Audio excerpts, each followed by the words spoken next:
আসসালামু আলাইকুম, কেমন আছেন সবাই? আজ যে ক্লে ক্রাফটিংটা আমি করব তার জন্য কালো, খয়েরি এবং স্কিন কালারের ক্লে আমি ব্যবহার করব। প্রথমে কালো কালারের থেকে কিছু পরিমাণ ক্লে নিয়ে হাতের সাহায্যে ভালোভাবে মিক্সড করে নিব। এরপর চেপে চেপে ওভাল একটা শেপ দিয়ে নিব। একটা টুলসের সাহায্যে সেটাকে চারকোনা করে কেটে নিচ্ছি। আমি একটা ট্রে বানাবো, সেজন্য সেই শেপটাই আমি দিয়ে নিচ্ছি। টুলসের সাহায্যে কাটা হয়ে গেলে হাতের সাহায্যে এটাকে মসৃণভাবে শেপ দিয়ে নিব, কারণ কাটার পরে চারপাশটা একটু এলোমেলো থাকে, সেটাকেই ফিক্সড করে নিচ্ছি। আলতো হাতেই এই কাজগুলা করতে হয়।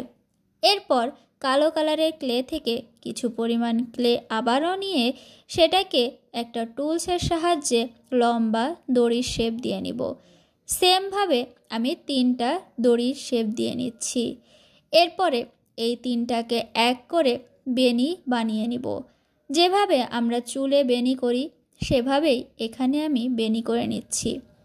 এই ক্লেগুলা যেহেতু অনেক বেশি সফট হয়, এজন্য পাউডার আমি ব্যবহার করি, যাতে করে এগুলা হাতে বা টুলসে লেগে না থাকে। আমার বেনি করা হয়ে গেলে সেটাকেও আমি টুলসের সাহায্যে চ্যাপটা করে নিব, কারণ এটাকে আমি ট্রের চারকোনায় বসাবো। ট্রেটা আমি একদম ফ্ল্যাট করেছি, তাই সাইডে ধরার জন্য কিছু তো দিতেই হয় সাপোর্ট হিসেবে। এটাকে আমি চ্যাপটা করে ট্রের 2 সাইডে লাগিয়ে নিচ্ছি। হাতের সাহায্যে চেপে চেপে ভালোভাবে ফিক্সড করে নিচ্ছি, যাতে করে দুইটা আলাদা হয়ে না যায়। এবার স্কিন কালারের ক্লেটা থেকে কিছু পরিমাণ ক্লে নিয়ে সেটাকেও হাতের সাহায্যে ভালোভাবে মিক্সড করে নিব। একটা টুলসের সাহায্যে এটা রাউন্ড করে নিয়েছি। এবার একটা পেন্সিল দিয়ে আমি মাঝখানে কিছুটা ডিপ করে নিব। ট্রেতে 4 কাপ না থাকলে কি হয় নাকি, তাই সেই 4 কাপটাই আমি এই স্কিন কালারের ক্লেটা দিয়ে বানানোর চেষ্টা করছি। হাতের সাহায্যে ভালোভাবে আমি একটা কাপের শেপ দিয়ে নিচ্ছি। এরপরে এটার হ্যান্ডেলও আমি স্কিন কালারের ক্লেটা দিয়ে নিব।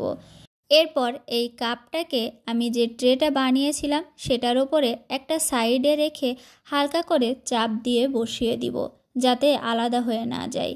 সেম কালারের ক্লে দিয়ে আমি একটা পিরিচ বানিয়ে নিচ্ছি এবং এটাকেও ট্রের আরেকটা সাইডে সেট করে নিব। একটু চাপ দিয়ে এটাকেও আমি বসিয়ে দিব, যাতে আলাদা হয়ে না যায়। ট্রে বানালাম, কাপ বানালাম, পিরিচ বানালাম। এবার এখানে কিছু কুকি থাকবে না তা কি হয় নাকি? খয়েরি কালারের ক্লে দিয়ে আমি কিছু কুকিও বানিয়ে নিচ্ছি এবং এগুলাকে পিরিচের উপরে সেট করে নেব। তো আজকে ক্লে দিয়ে বানানো এই কাপ পিরিচের সেটটা কেমন হলো জানাতে ভুলবেন না কিন্তু।